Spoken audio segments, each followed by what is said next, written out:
Con Carlos Baba, esto es 341 Radio por la 8. Los carniceros desolaron las islas. Guananaí fue la primera en esta historia de martirios. Los hijos de la arcilla vieron rota su sonrisa, golpeada su frágil estatura de venados, y aún en la muerte no entendían.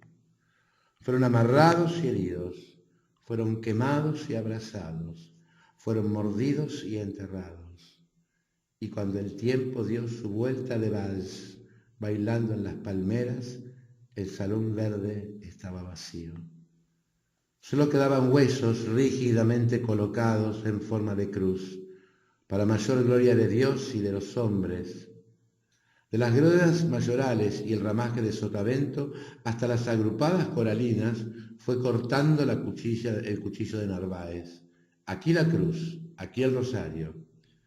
Aquí la Virgen del Garrote, la laja de Colón, Cuba fosfórica, recibió el estandarte y las rodillas en su arena mojada.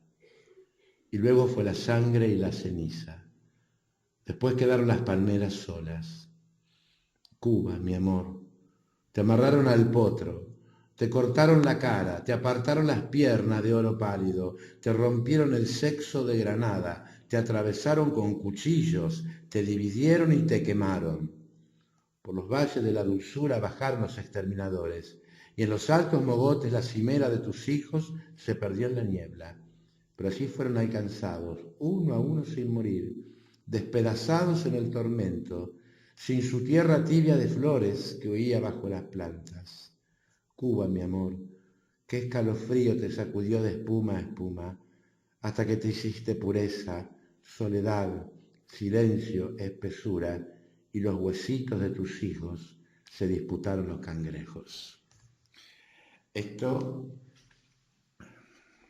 forma parte de una de las obras de la literatura latinoamericana, pero digamos ya de la literatura universal, que se llama Canto General, escrito por Pablo Neruda, el chileno Pablo Neruda, donde en verso, como lo hemos sentido en poesía, narra toda la historia precolombina y ya después de la llegada de los españoles de toda América hasta mediados del siglo pasado, de 1900.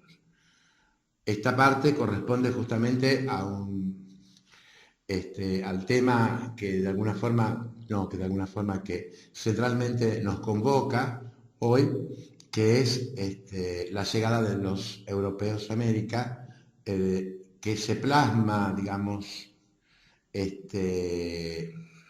tradicionalmente en la historia como el 12 de octubre de 1492, cuando Colón, en nombre de los reyes de España, llega a estas tierras y toma posesión de ellas en nombre de la corona de Castilla. ¿Cómo es que llega a Colón? ¿Por qué llega a Colón? Todo comienza 50 años antes, cuando los turcos invaden el Medio Oriente y todo el comercio que se realizaba de Europa hacia el Extremo Oriente queda interrumpido por la presencia del poder turco en Turquía y en Grecia. Entonces, todo ese movimiento comercial se pierde porque los turcos eran musulmanes, europeos eran cristianos, y era imposible. Ellos obviamente no deseaban favorecer en lo más mínimo el comercio internacional de los países europeos. Lo interrumpieron. Entonces había que buscar una ruta que no fuera la de pasar por el Medio Oriente y poder llegar al Extremo Oriente. Así es como, digamos, fue un hecho bastante propicioso y bastante positivo también para la ciencia, porque los primeros en lanzarse a buscar una ruta son los portugueses, y ellos, en vez de venir hacia el lado de América, ellos hacen la circunnavegación de África. Es decir, van a bajar y costear todo el África para llegar al Extremo Oriente. Eso tiene como positivo el hecho de que, comienza a descubrirse que nunca se habla. Pareciera como que los americanos tenían un continente nada más. Pero toda la costa brasileña, africana, es descubierta por los portugueses que están bordeando por primera vez los blancos, ¿no es cierto? Hablamos de los cristianos, este continente. Por otro lado está Cristóbal Colón, que recorre varias cortes de Europa con su proyecto de llegar navegando hacia el oeste, llegando al este. Para eso había que convencer fundamentalmente de que la Tierra era redonda. Si no, es imposible navegar hacia el oeste para llegar al este. Pero vamos a aclarar una cosa. Ya se sabía que la Tierra era redonda. No era un descubrimiento de nadie. Dante Alighieri, en el año 1300, estamos hablando de 200 años antes, cuando escribe la Divina Comedia, que la hace en base, digamos, gran parte de su esquema, lo hace en base a la Tierra, a la forma de la Tierra, habla de una Tierra redonda. El esquema de Dante es una Tierra esférica, o sea, no era... Se sabía en los altos estamentos académicos, no lo sabía a lo mejor lo vulgar de la gente, pero ya que la Tierra era redonda era un hecho, se sabía perfectamente. Lo que pasa es que lo que existía era un gran impedimento económico para poder bancar o sortear o pagar una empresa que no sabía hasta dónde terminaba, porque no se conocían las longitudes, no se conocían los tramos, no sabía entonces qué embarcación había de qué mercancía había que disponer para atravesar un océano. Hasta tanto, la historia del mundo se desarrolla en el mar Mediterráneo, que es un mar, es un lago. Pero no a través de los océanos. Eso era, digamos, terrible. O sea, lo que no podían evaluar realmente.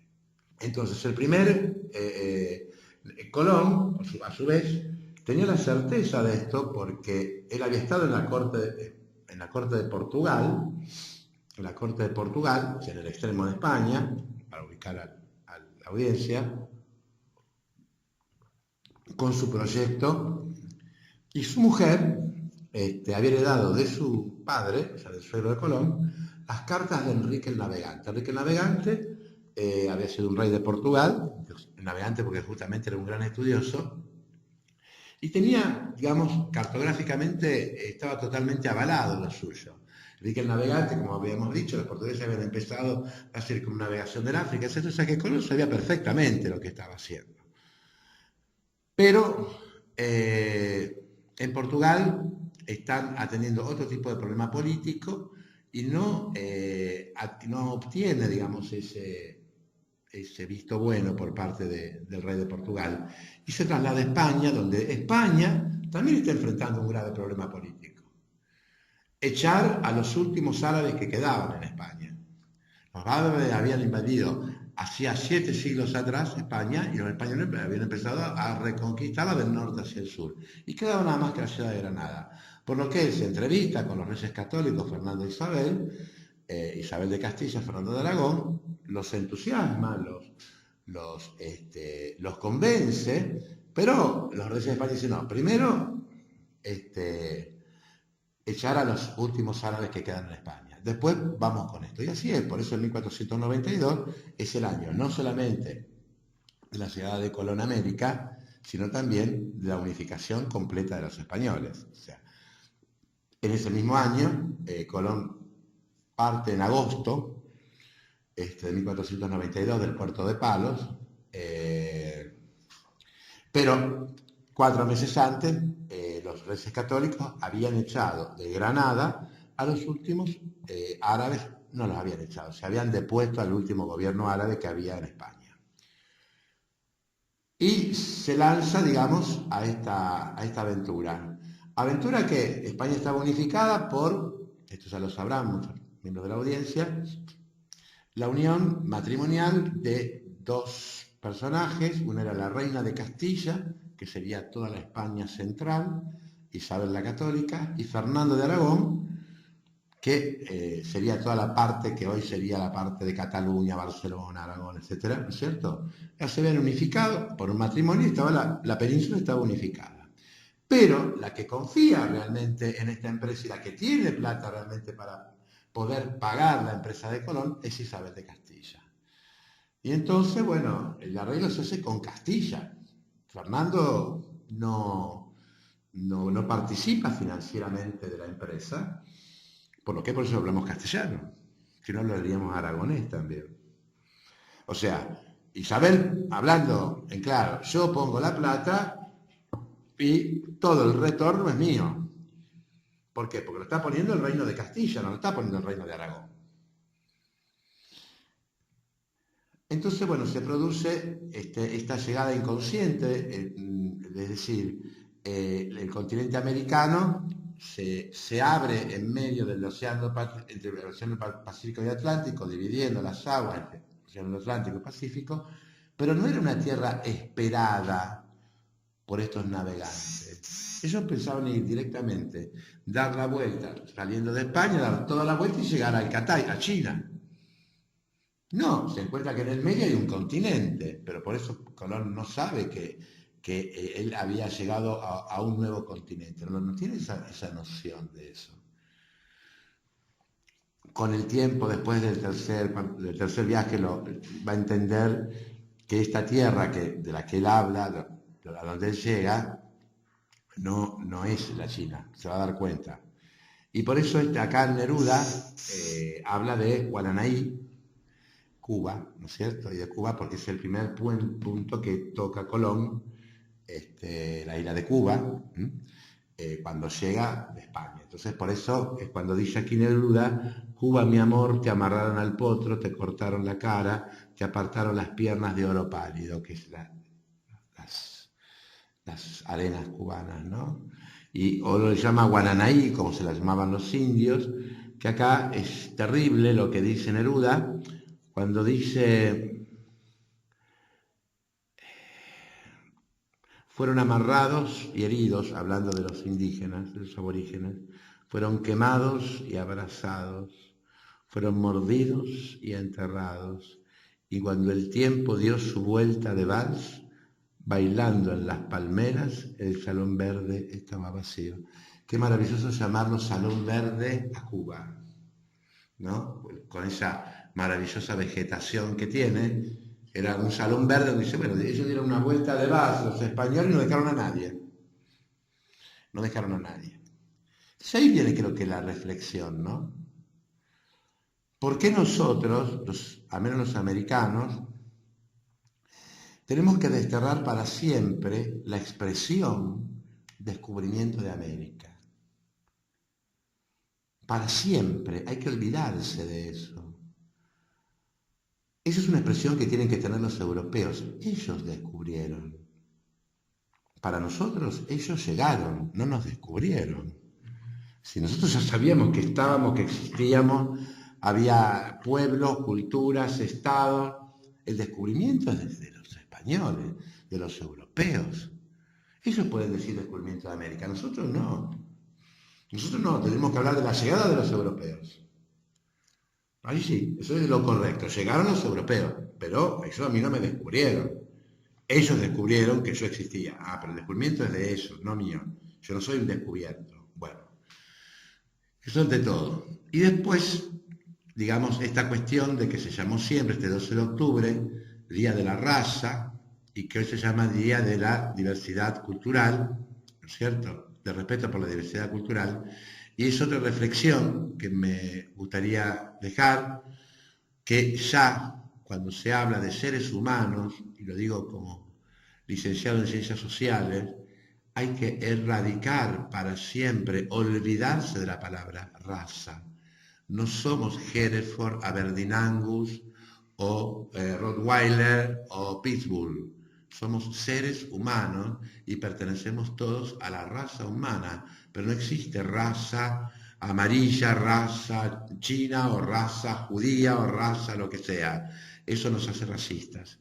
Entonces, no se puede decir Día de la Raza, no se debe decir Día del Descubrimiento de América.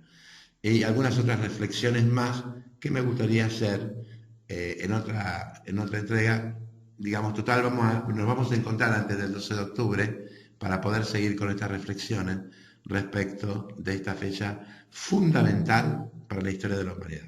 Con Carlos Baba, esto es 341 Radio por la 8. Con Carlos Baba, esto es 341 Radio por la 8.